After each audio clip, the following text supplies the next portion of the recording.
नमस्कार विद्यार्थी मित्रों, धोरण 11 विषय अर्थशास्त्र पाठ नंबर 2 मूलभूत ख्यालों और संकल्पनाओं। आज આપણે एक्सरसाइजની અંદર मुद्दासर उत्तर आपो और विस्तारपूर्वक उत्तर आपो આપણે अभ्यास करशुं। तो સૌથી પહેલા આપણે मुद्दासर उत्तर आपो એનો આપણે अभ्यास करिए। એમાં પહેલો પ્રશ્ન છે, તો પ્રશ્ન અહીંયા લખેલા છે છતાં હું બોલતો જઈશ અને જવાબ પણ બોલતો જઈશ। ફરી પાછું કહું છું કે એક્સરસાઇઝની અંદર આજે અહીં વિડીયોમાં તમને જે અભ્યાસ કરવામાં આવે છે એની ખાસ નોંધ, ખાસ વર્ક તમારે સેટ નોટની અંદર કરવાનું છે। એટલે વિગતવાર જવાબ, પ્રશ્ન અને જવાબ સહિત વિગતવાર સેટ નોટમાં લખવાનું છે। તો સૌથી પહેલાં આપણે જોઈએ પેલું જે વિધાન છે, ડબલ ઇન્વર્ટેડ કોમામાં લખવાનું છે, નિયોજક ઉત્પાદનનો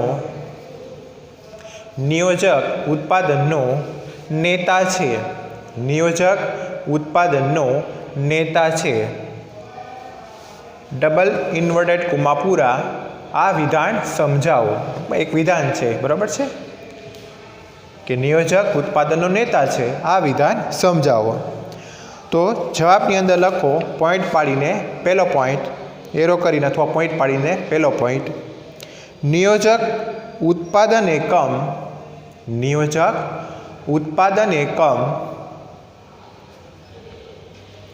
शुरू करे छे अने जमीन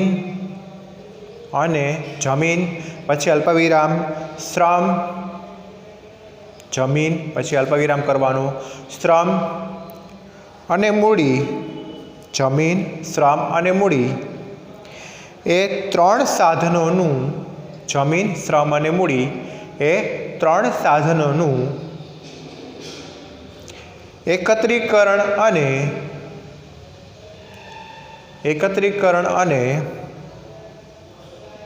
संकलन करीने उत्पादन माटेनुं व्यवस्था तंत्र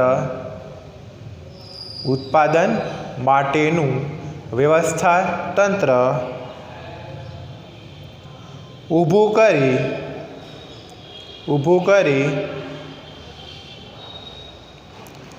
ઉત્પાદન કાર્યનું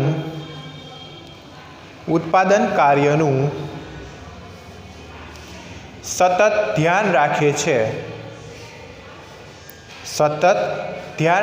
છે। બીજો મુદ્દો, બીજો પોઈન્ટ પાડીને લખો, નિયોજક उत्पादन प्रवृत्ति दरमियान ऊभा थता अनेक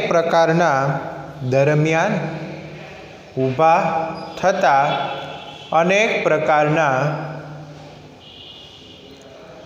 प्रश्नोना उकेल अंगे रोज रोज निर्णयों लई छेवटना उत्पादन अंगेनो स्वतंत्र निर्णय करे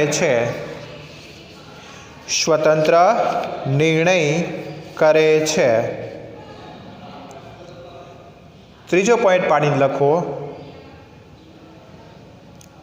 नियोजक उत्पादन प्रवृत्तिना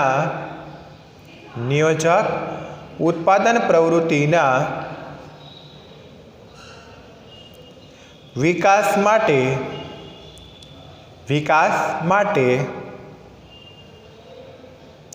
सूझ अने समझ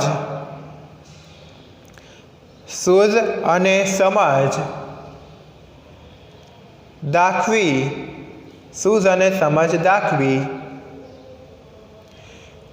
तेनु कुशलतापूर्वक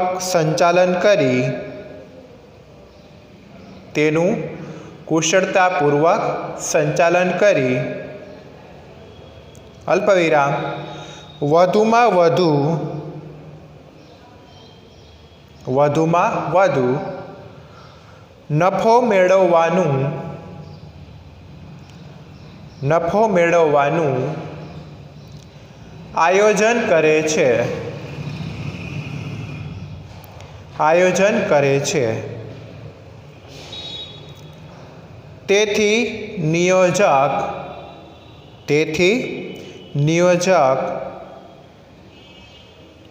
ઉત્પાદનનો નેતા કહેવાય છે। તેથી નિયોજક ઉત્પાદનનો નેતા કહેવાય છે। ત્યારબાદ બીજો પ્રશ્ન છે, શ્રમિક અને નિયોજક વચ્ચેનો તફાવત સ્પષ્ટ કરો। તફાવત સ્વરૂપે લખવાનું છે એટલે તમારે સેટ નોટની અંદર વચ્ચે લીટો પાડી અને બે વિભાગ કરવાના છે। એક પોઈન્ટ શ્રમિકમાં લખવાનો છે, બીજો પોઈન્ટ નિયોજકમાં લખવાનો છે। એટલે વચ્ચે પેન્સિલની ફૂટપટ્ટી પેન્સિલની મદદથી વચ્ચે લીટો કરી અને બે એના ભાગ પાડી અને એક પોઈન્ટ શ્રમિકમાં અને એક મુદ્દો નિયોજકમાં તમારે લખવાનું છે। અહીં પણ હું એક મુદ્દો શ્રમિકમાં લખાવીશ, બરાબર, એક મુદ્દો શ્રમિકના વિભાગમાં લખાવીશ અને એક મુદ્દો નિયોજકના વિભાગમાં લખાવીશ। તો લખો, શ્રમિક અને નિયોજક વચ્ચેનો તફાવત સ્પષ્ટ કરો। શ્રમિક અને નિયોજક વચ્ચેનો તફાવત સ્પષ્ટ કરો। એમાં સૌથી પહેલાં શ્રમિકમાં પહેલો મુદ્દો લખો। શ્રમિકની અંદર પહેલો મુદ્દો લખો, શ્રમિક નિયોજકના અંકુશ હેઠળ, શ્રમિક નિયોજકના અંકુશ હેઠળ કાર્ય કરે છે। શ્રમિક નિયોજકના અંકુશ હેઠળ કાર્ય કરે છે। આ તો શ્રમિકનો પહેલો મુદ્દો। હવે નિયોજકમાં તમારે પહેલો મુદ્દો લખો નિયોજકની બાજુમાં, નિયોજક ઉત્પાદન એકમનો, નિયોજક ઉત્પાદન એકમનો માલિક અને સંચાલક હોય છે, માલિક અને સંચાલક હોય છે। તેને કોઈના હાથ નીચે, તેને કોઈના હાથ નીચે કામ કરવાનો પ્રશ્ન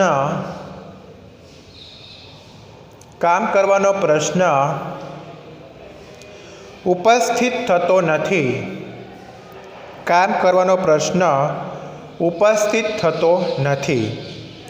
હવે બીજો મુદ્દો શ્રમિકની બાજુમાં, શ્રમિકના વિભાગમાં બીજો મુદ્દો, શ્રમિકનું વેતન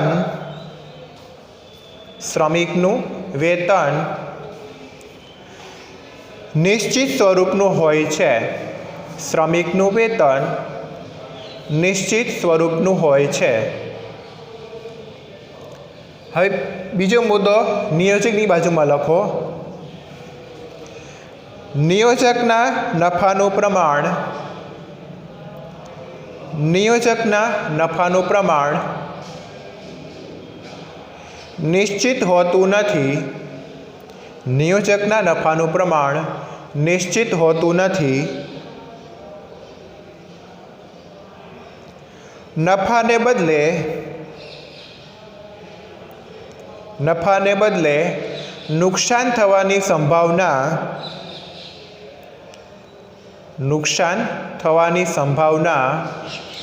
પણ રહે છે। એટલે નફાને બદલે નુકસાન થવાની સંભાવના પણ રહે છે। હવે ત્રીજો મુદ્દો શ્રમિકની બાજુમાં લખો, શ્રમિકના વિભાગમાં, શ્રમિકે ઉત્પાદન એકમ સંબંધી, શ્રમિકે ઉત્પાદન એકમ સંબંધી કોઈ અનિશ્ચિતતાઓ કે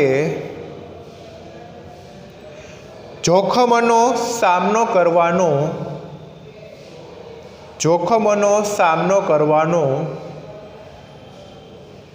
હોતો નથી। હવે ત્રીજો મુદ્દો નિયોજકની વિભાગમાં લખો, ઉત્પાદન પ્રવૃત્તિ સાથે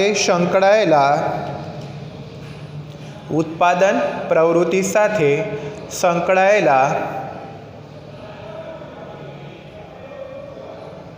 તમામ જોખમો અને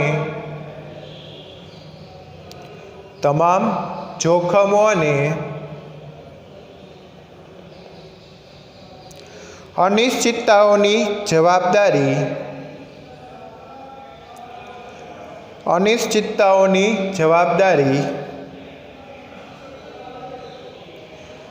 નિયોજકને શિરે રહે છે.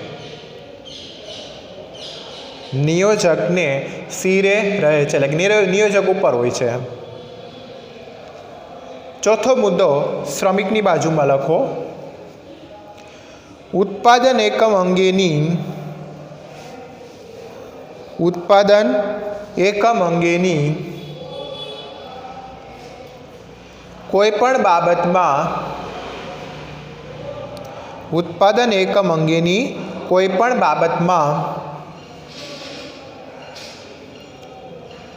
શ્રમિકનો નિર્ણય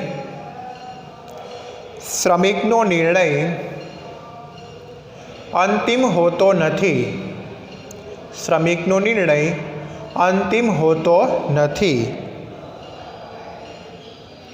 હવે ચોથો મુદ્દો નિયોજકની બાજુમાં લખો. ઉત્પાદન એકમ અંગેની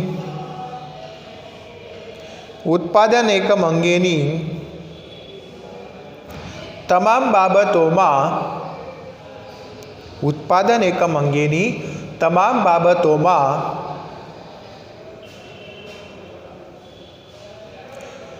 નિયોજકના નિર્ણયો અંતિમ હોય છે. તો આ હતો બીજો પ્રશ્ન. હવે આપણે જોઈએ ત્રીજો પ્રશ્ન. એ પણ એક વિધાન છે. ડબલ ઇન્વર્ટેડ કોમામાં લખેલું છે. એ રીતે લખવાનું છે. લખો. મૂડી માનવ સર્જિત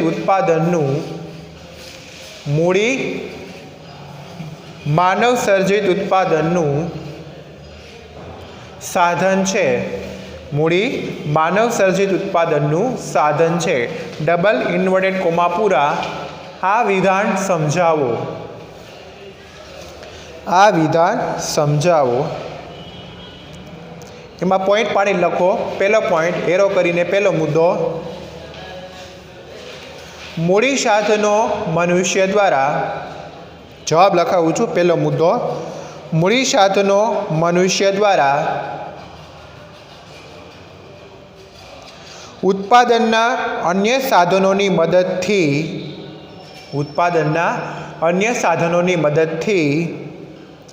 સર્જાય છે. બીજો મુદ્દો, મૂડી ઉત્પાદનનું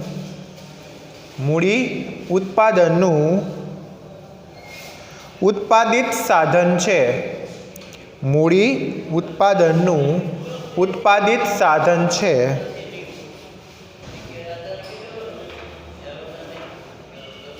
ઉદાહરણ તરીકે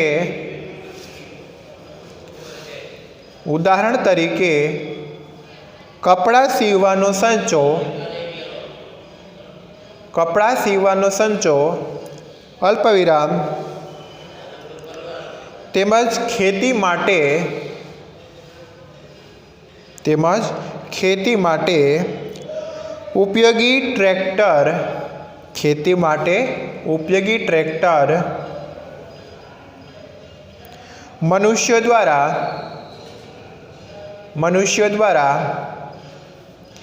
વિવિધ ઓજારો અને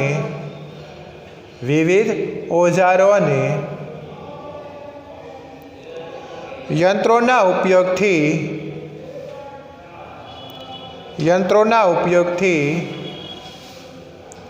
તૈયાર થાય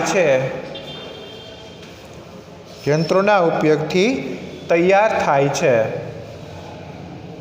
ત્રીજો મુદ્દો, ઉત્પાદન કાર્યમાં ઉપયોગી થતા બધા મૂડી સાધનો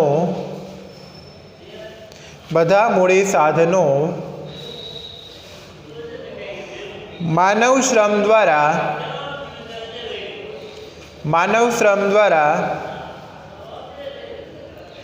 તૈયાર થાય છે, માનવ શ્રમ દ્વારા તૈયાર થાય છે। ઉપરાંત મનુષ્ય બચતો દ્વારા નાણાકીય મૂડીનું સર્જન કરે છે, નાણાકીય મૂડીનું સર્જન કરે છે। તેથી મૂડી માનવ સર્જિત ઉત્પાદનનું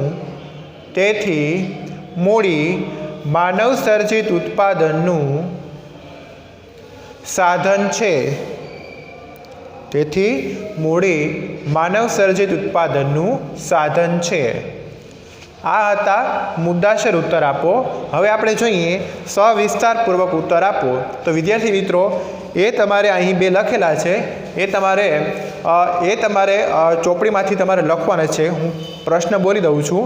ઉત્પાદનનો અર્થ આપી ઉત્પાદનના સાધનો વિશે ચર્ચા કરો। ઉત્પાદનના 4 સાધનો છે, જમીન, મૂડી, શ્રમ અને નિયોજક।